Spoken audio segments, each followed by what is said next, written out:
ఓం శ్రీ గణేశ శారదా గురుభ్యో నమః. నేటి పంచాంగంలో భాగంగా మరి ఈరోజు జూన్ నెల 28వ తేదీ అండి.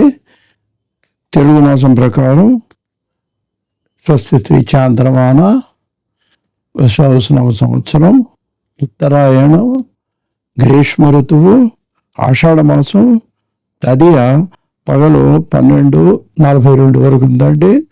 మరి పుష్యమి నక్షత్రం ఉదయం 6:48 వరకు ఉంది. వర్జం రాత్రి 6:40 నుంచి 12:10 వరకు ఉంది. ఇంకా శనివారం కాబట్టి ఉదయం దుర్ముహూర్తం 6 గంటల నుంచి 7:30 వరకు ఉంది. ఇది ఈ సమయంలో ఏదైనా పనులు చేయటం అని మంచిది కాదండి. ఇక వారం చూసినట్లయితే శనివారం శని మహాదేవుడికి సంబంధించిన వారము. అయితే చాలామంది ఇది వెంకటేశ్వర స్వామికి, ఆంజనేయ స్వామికి ప్రీతికరంగా చాలామంది భావిస్తారు. ఈరోజు ఉదయం తప్పకుండా శనివారం నాడు మరి చాలామంది వెంకటేశ్వర సుప్రభాతం చదువుకునే వాళ్ళు ఉన్నారు. వెంకటేశ్వర స్వామి దేవాలయాన్ని దర్శించే వాళ్ళు ఉన్నారండి. ఆంజనేయ స్వామికి పూజ చేసేవాళ్ళు, ఆంజనేయ అష్టోత్తరం కూడా చదువుకుంటే మంచిది. ఎందుకంటే ఇక్కడ చిన్న రహస్యం ఉందండి. శనీశ్వరుడికి ఆంజనేయ స్వామి అన్న, అమ్మవారన్నా, వెంకటేశ్వర స్వామి అన్నా కూడా ఆయన తడుస్తాడండి. అందువలన ఇక్కడ శనీశ్వరుడికి శనివారం నాడు కాకుండా ఆంజనేయ స్వామి పూజ చేస్తే ఇక్కడ శనీశ్వరుడు వాళ్ళని అనుగ్రహిస్తాడని చిన్న రహస్యం. అందువలన ఈరోజు మీకు వీలైతే ఆంజనేయ స్వామి కానీ వెంకటేశ్వర స్వామి దర్శనం చేసుకోవటం, ఆంజనేయ స్తోత్రాలు చదువుకోవటం అది మీకు చాలా మంచిదండి. తర్వాత ఇంకోటి ఏంటంటే, వీలైతే ఎట్లాగో కనుక శివాలయం అటువంటి చోటుకి వెళ్తే అక్కడ నవగ్రహ మండపాలు ఉంటాయండి. అటువంటి చోట్ల అందరికీ తెలిసిందే ఇది. ఆదిత్యాయ చ సోమాయ, మంగళాయ బుధాయ చ, గురు శుక్ర శనిభ్యశ్చ, రాహువే కేతవే నమః అని నవగ్రహాలకు సంబంధించిన స్తోత్రం చదువుతూ 9 సార్లు ప్రదర్శన చేసినట్లయితే ఈ నవగ్రహాల్లో ఎవరి యొక్క ఇబ్బంది ఉన్నా కూడా మీకు ఉపశమనం కలుగుతుందని మనవి చేస్తున్నానండి. మరి ఈనాటి సూక్తి కనుక మనం పరిశీలించినట్లయితే ఏంటంటే నేను చెప్పదలుచుకుంది, మార్గం తప్పితే మనవాడైనా వదిలిపెట్టాలి. ఎందుకంటే మనవాడంటే సోదరుడే, రక్త సంబంధమైనా సరేనండి. కొంతమంది మూర్ఖంగా ఉంటుంటారు. వాళ్ళు తాను బట్టి ఇంకొందేటికి మూడే కాళ్ళన్నిటి ప్రవర్తిస్తూ మనం చెప్పేది వినకపోగా మనకే వాళ్ళు నచ్చపడానికి ప్రయత్నం చేస్తారు. ఇదో పెద్ద పద్ధతి.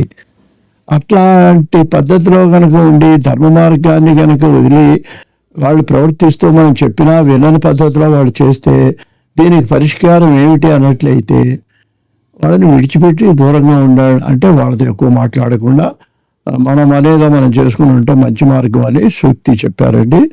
ఆ శ్లోకం ఒకసారి చదువుతాను. యాంతి న్యాయ ప్రవృత్తస్య తిరియక్ చూపి సహాయతం, అపంధానంతు గచ్చంతం సోదరోపి విముచ్యతాం. ఇదండి, మనం గనక న్యాయ మార్గంలో ఉంటేటండి పశుపక్షాదులు కూడా మనకు సహాయం చేస్తాయిటండి. దీనికి రామాయణాన్ని ఉదాహరిస్తూ దానికి వ్యాఖ్యాతలు చెప్తారండి. రాముడు న్యాయ మార్గంలో కష్టాలు పడ్డప్పటికీ విజయం లభించింది. జటాయు సహాయం చేసింది, వానరులు సహాయం చేశారు. ఇది మనం గుర్తించాలండి. ఇక రెండోది ఏంటి, అపంధానం అంటే మార్గం తప్పినట్లయితే ఆ విధంగా ప్రవర్తించేవాడిని సోదరుడైనా సరే విముంచోత, దాన్ని విడిచిపెట్టండి అని మనకు సూక్తి పెద్దలు చెప్పారండి. అందుకని దీనికి కూడా ఉదాహరణ రామాయణంలోనే ఉందండి. ఎందుకని చెప్పి చూశాడు, ఎంత చెప్పినా వాడు రావణాసురుడు వింటలేదు. నేను నాదే రైట్ అంటాడు, అంతే. తప్పని తెలుసు, చెప్పాడు, నచ్చ చెప్పాడు. నేను కావాలంటే నేను పెడతాను సీతాదేవిని అప్పచెప్పు, ఎందుకు సబాంధవంగా లంకాపట్నం నాశనం అయిపోతుందని ఎంత చెప్పినా విభీషణుడు ఎంతో చెప్తే చివరికి వీడిని చంపబోయినాడు అండి. దాంతో అతను ఏం చేశాడు, రావణాసుడు తనకు స్వయానా సోదరుడైనప్పటికీ అతన్ని వదిలిపెట్టాడు, రాముడిని శరణాగతి పొందాడు. తర్వాత రాజ్యానికి మళ్ళీ అతను పట్టాభిషేకాన్ని పొందాడు. ఇది అతను ఆశించరా, కానీ రామచంద్రమూర్తి చేశాడు. అది అక్కడ గొప్పతనం అండి. ఆయన ఏం చేశాడు?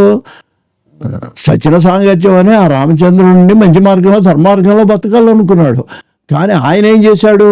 ధర్మార్గంలో బతుకుతున్నావు కాబట్టి నీకు సామ్రాజ్యం ఇస్తానని ఇదండి భగవంతుడు. మనం కోరుకోక్కర్లేదండి. మన ధర్మార్గంలో ఉంటే మనకి ఏమి ఇవ్వాలో ఆయనే ఇస్తాడు.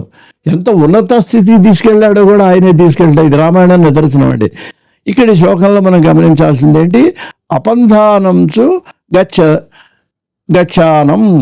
ఎవరైతే ధర్మార్గాన్ని వదిలిపెట్టి మార్గం తప్పి ప్రవర్తిస్తుంటారో, చెప్పినా వినరో, అటువంటి వాడు సోదరుడైనా సరే సోదరోపి విముంచతి, అంటే అతన్ని సోదరుడైనా వదిలిపెట్టమని చెప్పేసి మనకు ఇక్కడ ఈ శ్లోకంలో పెద్దవాళ్ళు చెప్పడం జరిగింది.